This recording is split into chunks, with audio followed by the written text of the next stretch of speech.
Құрметті оқырмандар, бүгінгі сабақта қарыз тексеруді үйренетін боламыз.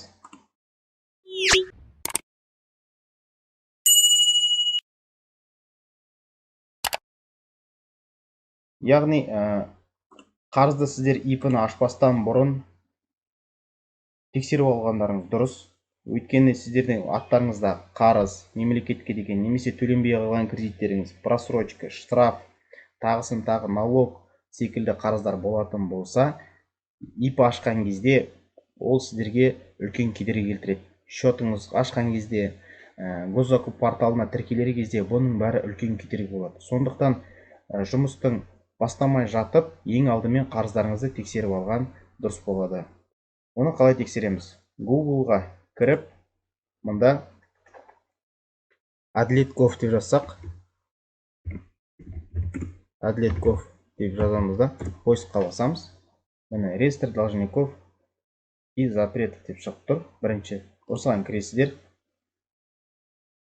Мінекей, осылай ашылады.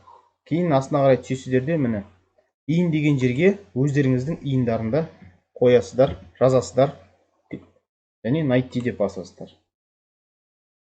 Сол кезде мінекей көріп тұрғандарыңыздай осылай қарыздарыңыз шығып тұрады.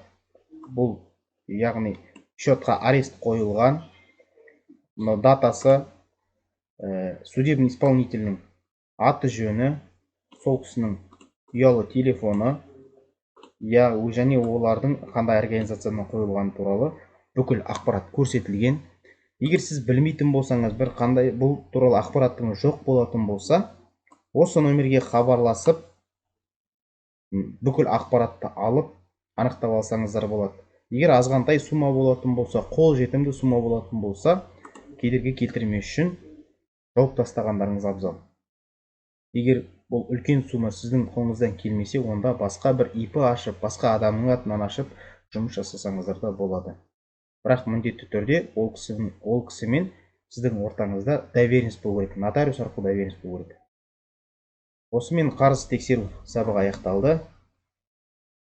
Көтеріңіз сәтті өтсін.